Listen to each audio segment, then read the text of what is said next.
This meeting is being recorded. Chapter 2, Section 2, reintroduces us because we saw this bond line structure in Chapter 1. So this is the full Lewis structure of amoxicillin. As you can see here, it gets a little confusing. It gets a little busy. So a condensed formula, although it would tell us very little about shape, sometimes it's not practical to represent larger molecular structures like this.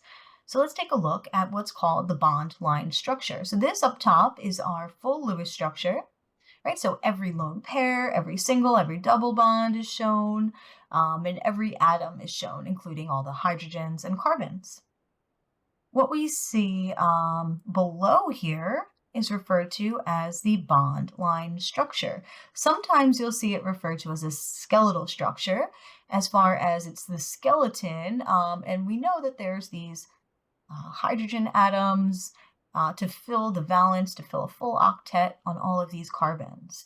So this is really like the skeleton, right, where all these the bare bones, if you will, of this molecule. And the only thing that we indicate are atoms other than hydrogen or carbon. So we have this OH group here. So anytime we have a hetero atom, so an atom other than carbon or hydrogen, we would show that. And then any hydrogens that are bonded, such as in this functional group, the amine functional groups here, we show those hydrogens, and the alcohol functional groups as well. And then we'll just show the other atoms within the ring, such as the nitrogen and sulfur here. So this is how you would translate or draw a bond line structure for the Lewis structure, or for the molecule of amoxicillin. So this is how most organic compounds are represented. It's the quickest and easiest way to draw organic compounds.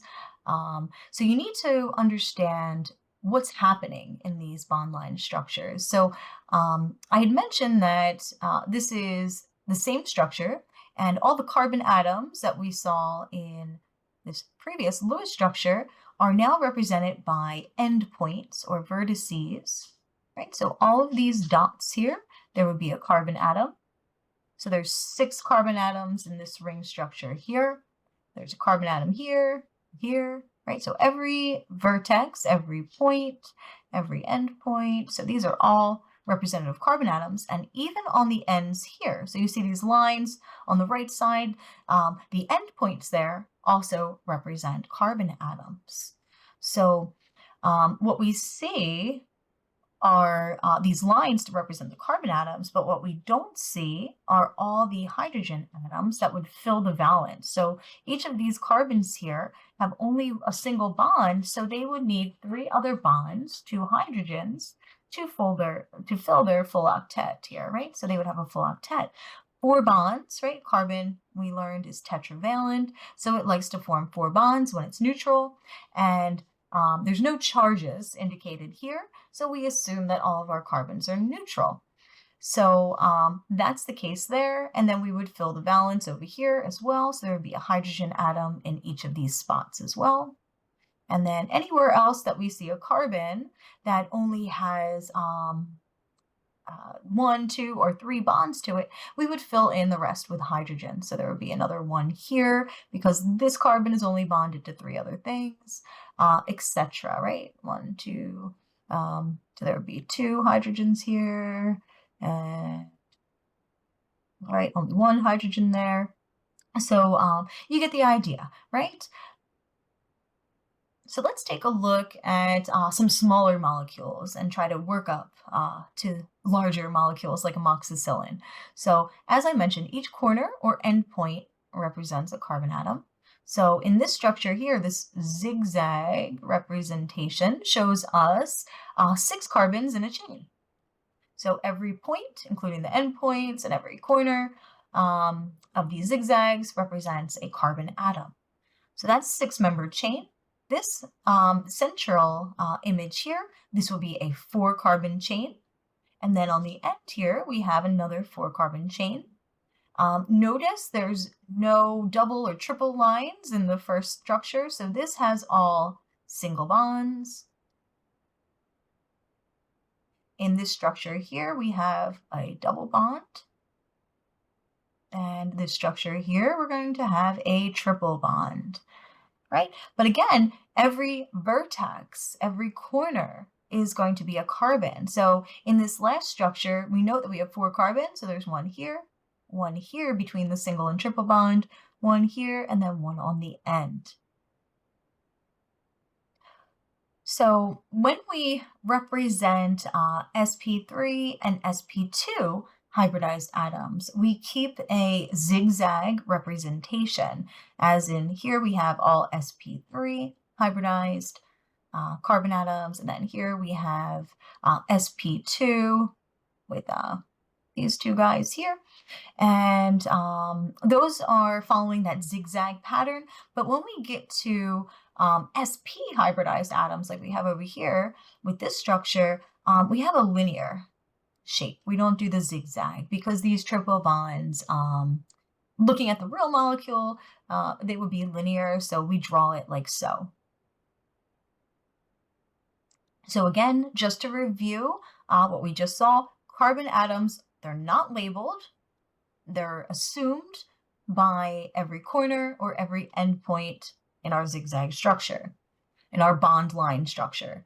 The hydrogen atoms that are bonded to the carbon, these are not even assumed, or I'm sorry, these are assumed, but they're not even indicated by a dot or a line. These are just not drawn, right? All these hydrogens that are bonded to our carbons.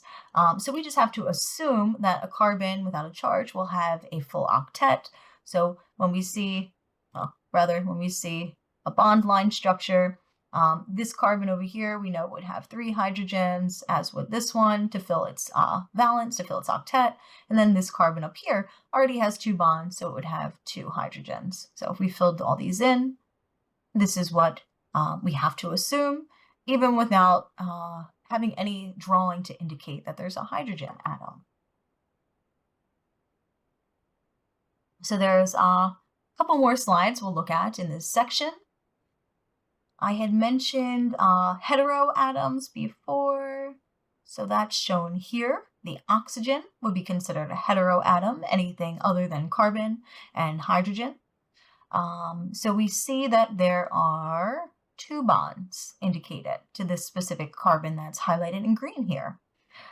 So since there's 2 bonds, so we go there and we see that it's bonded to this carbon, it's bonded to this carbon, that means that we need to fill in the other 2 bonds to hydrogen atoms. Remember, 4 bonds, full octet for each carbon. The hydrogen atoms only form 1 bond.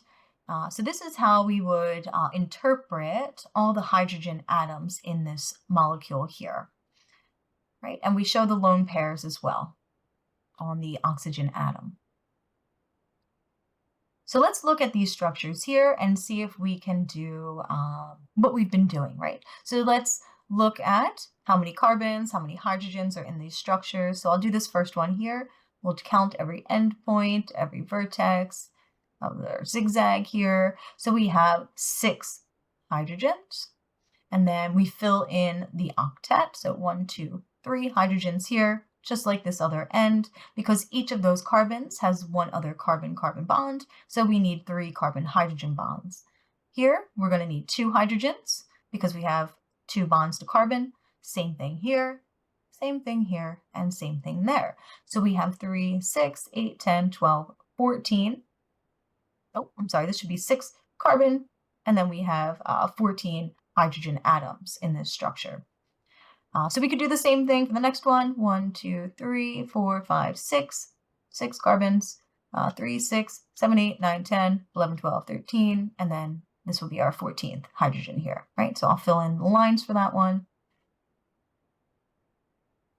So these are actually isomers. Oh, 14 hydrogens, 6 carbons. So both of these structures would have C6H14. And if we just were given the molecular formula, we wouldn't know which one we were talking about. So that's why bond line structures give us a little bit more information than molecular formulas, but a little bit less than Lewis structures. So how do we draw a bond line structure? These last few slides will walk us through the steps. So we'll take this expanded Lewis structure over here, and we'll count the carbons. So we have 1, 2, 3, 4 carbons. So that will be indicated by this point, right? So 1, 2, 3, 4 carbons. And now we know that the hydrogens are all assumed. So this is it. If we wanted to draw this molecule here, which we'll call butane, this is the bond line structure for butane. So any sp2 or sp3 hybridized atoms, we draw with that zigzag, right? We can just keep going with these long chains, but we would do a zigzag.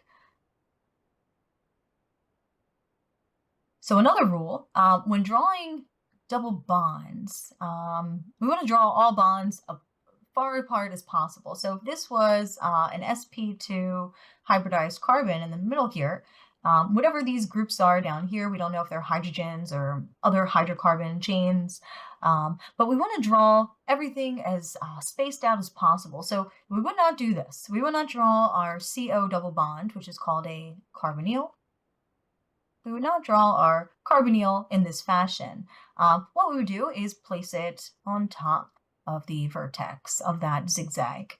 When we're drawing single bonds, the direction which we draw the bonds is irrelevant. So these are the same exact structure, and it doesn't matter if we zig or zag, right? If we draw the end up over here, or if we draw it down, these are the same exact structure.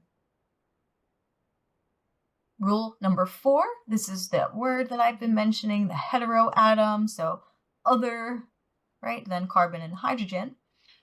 We would draw, and then if there's any hydrogen atoms attached to a heteroatom, we draw it as well. So we have, right, 1, 2, 3, 4 carbons in our longest chains. We go 1, 2, 3, 4, zig and zag, right, 1, 2, 3, 4 carbons in length, and then on carbon 2, we would draw a bond to our oxygen, and then this hydrogen is indicated over here. And then this is our rule to live by when we're drawing carbon atoms. Never, never, never, never more than 4 bonds to a carbon atom.